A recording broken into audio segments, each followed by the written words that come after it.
welcome back. I am Maester Aelix, and this is ShadowRun Returns Dragonfall. We're right back where we left off here in our lair, getting ready for, well, it seems like the end. Let's, put in the fourth DVD real quick. The DVD player ramps up to speed, filling the air with a shrill whirring sound. Green Winter's face appears on the screen. Timestamp reads in the video 2050-4/28. This is it, the interview. Took some digging to find it, but here he is, my big brother, back in his prime. The note disappears, and for a moment the screen goes blank. Suddenly the image of a news correspondent flashes into the screen, accompanied by a brief orchestral flourish. Timestamp appears in the corner of the screen, August 22nd, 2012. Thank you for joining us.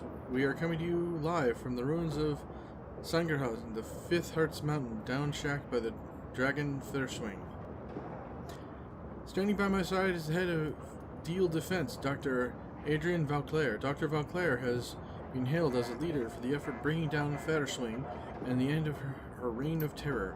Dr. Vauclair, tell us about your efforts to bring down the dragon. Killing the monster has proven difficult, to say the least. Her speed and maneuverability in the air are extraordinary. Her scales repel small arms fire, and her breath can melt steel.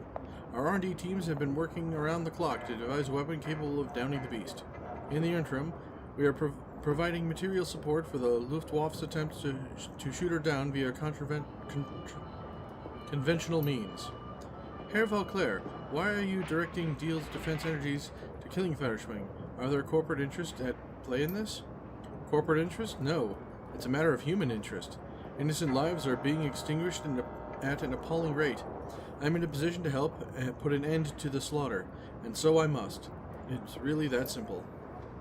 Dr. Vauclair, you must understand my skepticism. Our viewers aren't looking for a PR statement. They've come to us for the truth. I'm afraid I don't have time to go back and forth on this.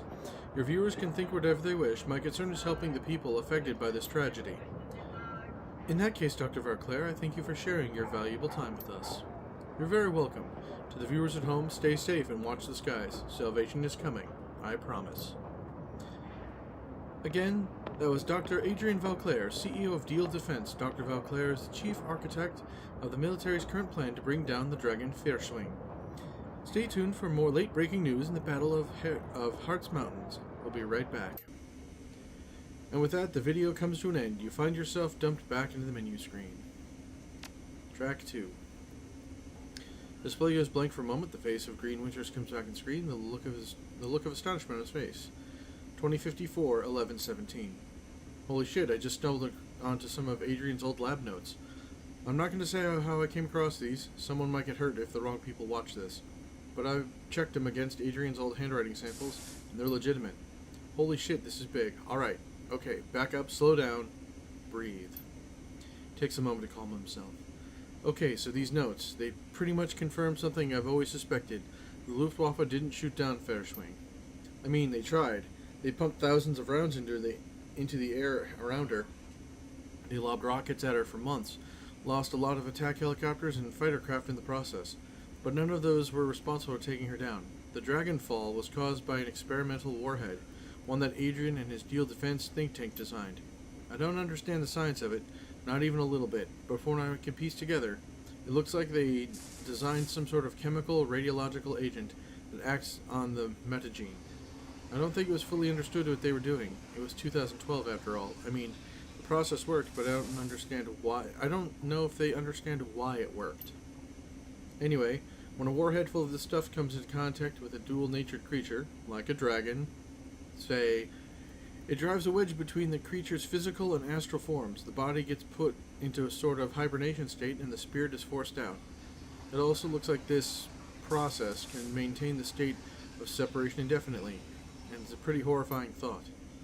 A discorporated body is supposed to die in a few hours. I've heard horror stories of ghost-walking mages getting trapped in the astral plane, not able to rejoin with their meat. I heard they went crazy from the pain. And if what I'm reading is accurate, the entire possibility that Federschwing has been trapped outside of her body for over 40 years. Winters pushes his chair back and slaps the table in front of him. This is why Adrian was always so cagey about the subject of Federschwing after the Dragonfall. He knew for a fact that she was alive, even if so technically. Her body crashed down in the SOX, sure, but she wasn't dead. The government wouldn't let Adrian tell the public about any of this, of course. It interfered with the lie that they were feeding us, that Firestring was dead and everyone was safe, and that the people should stop hiding in their basements and get back to work again. But privately, he always said that she was still out there, somewhere deep in the SOX. I'd always thought he was paranoid, but I was wrong. He knew. So, what does all this mean? It means that the stories from the ghost rat suddenly sound a lot more plausible. It means that Firestring is definitely alive, and that Adrian's disappearance is unquestionably tied to her survival. It also means that Germany is in deep shit. Because if Firestring is still alive, it's only a matter of time before she rears her ugly head again. Okay, that's enough for one night. I'm gonna go get drunk. The screen abruptly goes blank after the video cuts off. A few moments later, you find yourself returned to the main menu screen. Wow. Alright, track 3. The DVD player ramps up to speed, filling the air with a still whirring sound. Green Witcher's face appears on the screen. He looks younger than you've ever seen him, but from the way he's carrying himself, he's clearly drunk. Timestamp in the video, it's 2033, 5:15. Look, Adrian, I understand you. Lord knows I do, but you've got to drop this dragon fixation. People are starting to talk. There's a camera cut and you find yourself looking at a young, handsome Dr. Adrian Vauclair. He wears a slight smile on his face. Oh, they're talking, are they? What a terrible shame. Damn it, Adrian, this is serious. You're a public figure. You could lose everything if you don't keep those ridiculous fairy tales to yourself. Hermie, my theories are not, as you call them, fairy tale. Dragons are real. I saved Germany from one. Have you forgotten? No, of course not. Everyone knows that you killed the Firewing. Stop. Not killed. Fine. Stopped. Whatever. Winters swipes a bottle from the table in front of him, drains it, and drops it to the floor. Call it whatever you want, but Adrian, you're the only one who's still obsessed with the damn things. There aren't that many of them, and they're not taking over the world. Volclair's voice is quiet and soft. Ah, such is the cry of the cancer patient, unaware of what's killing him. I'm fine, not to worry. I'll smoke another cigarette. What's the harm? He doesn't see what's happening. He winds up dead, all the same. Winters snorts. Now you're being mauled in. Look, Adrian. Volclair shakes his head and his smile disappears. You mark my words, Hermie. Within 5 years, corporations, even countries, will fall to these creatures. And the worst part is, nobody will care. Oh, people will tut-tut about it. There'll be protest or two, but nobody will actually do anything to stop them. The immortal, all-powerful, utterly pitiless reptiles will seize more and more of our power, wealth, and territory. And we foolish, short-sighted mortals will never get it back. Green Winters chuckles uncomfortably, raises his hands in the air in a speculating gesture. Come now, Adrian. We could solve the problem, of course, but we, as a species, are unwilling to invest our energy into problems that aren't scaring us right in the face. As it was with climate change, so it is with dragons. I've accepted that, but you can't ask me to stop caring about it. Winters shakes his head. You're hopeless, Adrian. Fine, by all means, keep caring. Just keep your conspiracy theories to yourself. I'm telling you for your own sake. Volclair sighs. He looks incredibly tired. Yes, Hermie, you're right, of course. I mustn't jeopardize my credibility with the masses. Winters' expression turns serious. His voice lowers. It's not just your credibility I'm worried about. Talk is talk, but sometimes... He pauses and shakes his head. Sometimes I worry you're really going to go back to the SOX. Volclair's tone softens again. Hermie, Winters cuts his brother off. A new intensity burns in his voice. Please, big brother, drop all of this. Stop hunting the Firewing and start living your life again. If you don't do it for yourself, then for Christ's sake, do it for me. Volclair nods and looks away from the screen. All right, Hermie, I'll try. Wow, that's rough. All right. A rattling sound fills the air as a disc grinds in its tray. A few seconds later, the screen fills with text. User, Jolly Green Winters. Last activity, 1:15:54. Sex, male, metatype human, ethnicity, Caucasian. Body type, muscular, age 50. Looking for F, H/E/D, athletic, 25 to 30. I'm a fun-loving guy who's a great listener. I love hiking, clubbing, and on all kinds of pets. I'm looking for a cute, funny, adventurous girl who's down to party.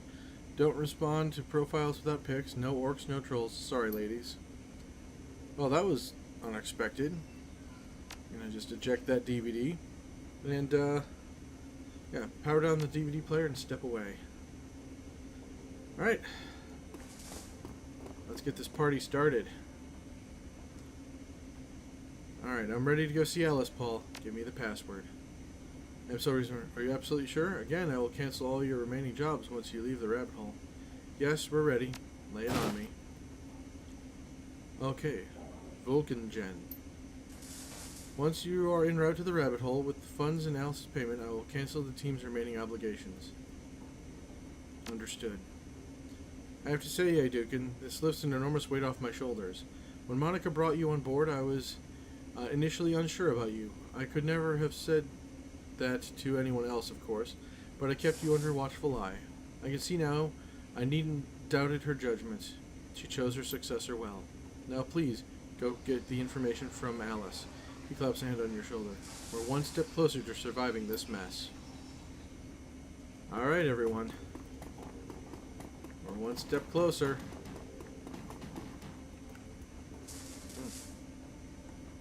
Need something at my computer? What?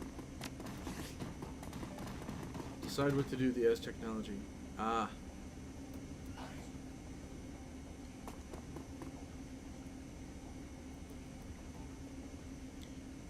I could delete it. Let's see. Check the status of Alice Fund. We got it.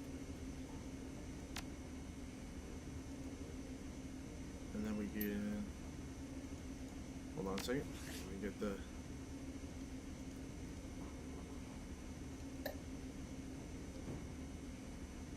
Volk, Lynn, Jet. Okay.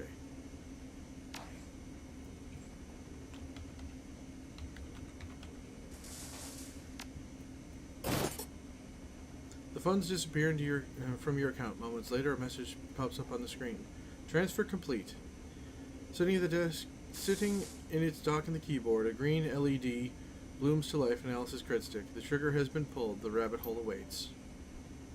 Awesome. Alright. As much as I want to get more money, we're going to delete that. We do not want Project Bloodlines out there anywhere in the world. Alright. Walk away. Anything else necessary? No? Karma, though. There we go. Maxed out willpower. Let's roll. Get to the rabbit hole.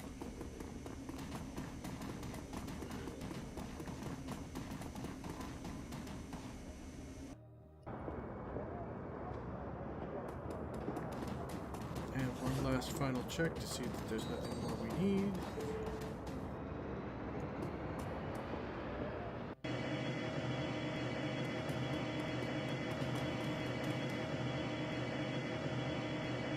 Drove the rabbit hole at the Spadu U-Bahn station to read Alice's data.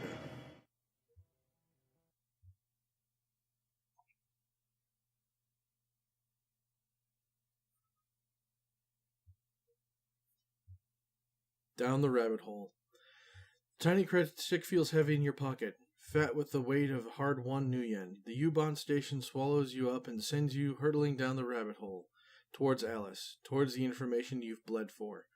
The train pulls to a stop at the door, and the doors hiss open to the dark, old platform. With luck, answers lie ahead.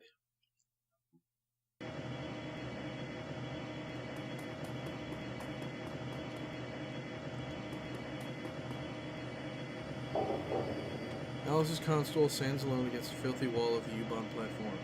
The colorful sprites that flicker across the screen stand in sharp contrast to the surrounding grime. The payment machine. Cred stick pork in the machine greedily accepts your payment. You watch the black plastic of the cred stick's case disappear into the console. Moments later, the familiar sight of Alice's face office winks into the screen.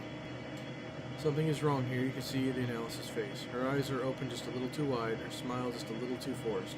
It looks like it's a look you've seen before, all too often. Underneath her polite exterior, Alice, the Alice, is terrified. Alice, Hold a moment. I'm transferring your payment now. Alice's attention is fixed on the PDA mounted on her wrist. A moment passes as she nods, lowers her arm, and shifts her gaze to you. Her smile looks forced, and her eyes keep darting back to a clock on the wall. Everything seems to be in order. Good. Tell me what's going on, Alice, now. Without a word, she bends to grab something from under the desk. A moment later, she lifts the aluminum briefcase on the desk. Your information. She flips the case onto the desk and then shoves it towards the camera.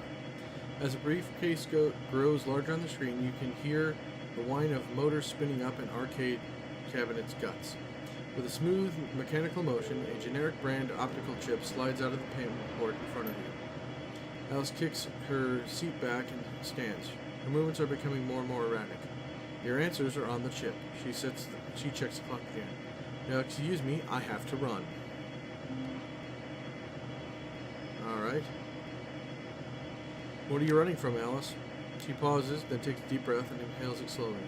Tries to calm herself, but the panic wins out, and she begins to tremble. You'll find out, Aiduken. A free piece of advice. You should drop your search for Volclair. Drop it now and run far, far away. If you don't, you're going to get yourself killed. She leans in to stare into the camera. On the screen you can see her eyes are badly bloodshot. Stay out of the Matrix, Aiduken. It isn't safe. Abruptly, the screen goes black. Alice is gone. The optical chip is in its cradle, waiting for you to take it. The instant the chip leaves the cradle, the machine reboots itself. You are, again, alone. Well, I guess that's it then. Back home. As you settle in for your trip back to the Kurtz Bazaar, you feel the rest of the world compartmentalize and fall away. No more distractions, just you, the train, the optical chip. It sits in your pocket like a hot stone, impossible to ignore. The train ramps up to speed, filling the air with a monotonous electric whir. The sound is soft and low and urgent, like the drowning wings of an enormous insect. It'll be soothing if your mind were occupied with other matters. At once, the monotony is broken, your PDA is buzzing. A quick glance at the screen tells you that you're receiving a call, and that Paul Amsel is the other end. No answer. You hit the receive button on your PDA. One look at the grainy image that blossoms to life on the screen is enough to tell you that something has gone terribly wrong. The strangled sounds of pained breathing punch through your PDA's tiny speakers. In the image window, you can see the outline of figures silhouetted against the backdrop of Amsel's shop. The view rotates, bringing them towards the center of the frame. The image sharpens. The center of the screen stands enormous orc in battle armor, a hand cannon leveled at something just off frame. His face is a shiny mat of grafted tissue, a smile like something out of a nightmare. Let's see. Say nothing. Paul? Paul! Let him go, you son of a bitch. Let's not antagonize him. Say nothing. You watch powerless, the orc's grin widens. Fantastic. The frantic breaths that you hear coming from off-screen increase in frequency. From off-screen you hear it. Aiduken, Audrin, please, tell me what this is all about. What are Firewing's plans? You're going to kill me anyway, so don't send me to my grave with the... Your stomach drops, the gun bucks and roars in the orc's hand. Your view on the PDA pitches wildly. It comes to a sudden stop with a violent cracking sound. A burst of static floods the screen. Moments later, a dark shape falls into view with equivalent force. You hear the unmistakable sound of bone crunching against hardwood. The camera auto-adjusts and the dark shape zooms in focus. You're staring into and through the dripping, cavernous rooms of what once was a human head. The remnants of the face remains are enough to confirm what your gut already knows. The body on the screen is that of Paul himself. From out of frame, far away, you hear another voice, a woman, young from the sound of it, with a military accent. What now, sir? Now we press our advantage. Jam their comms, Ortega. The sound of hurried motion recedes into the background. All right, remember, people. Amsel was the brains of the operation, but the rest will put up a lot more fight. Flush them out, take them down, one by one. Another voice chimes in, the young man this time. Sir, look at Amsel's wrist, the PDA. I think it's real. God, effing damn it. You hear the roar of another gunshot and the screen goes dark. Your vision swims. The screen of your PDA seems to fade away. The impact of what you just witnessed hammers you in the gut over and over again. Amsel is down. The Kurtz Bazaar is under attack, and it's entirely possible that an ambush party is already waiting to meet you at the Ubon platform. Whatever your attackers have planned, you won't be able to do much about it here. The train is speeding towards the Kurtz Bazaar station. No more stops between you and the enemy. Nothing to do but prepare yourself and wait.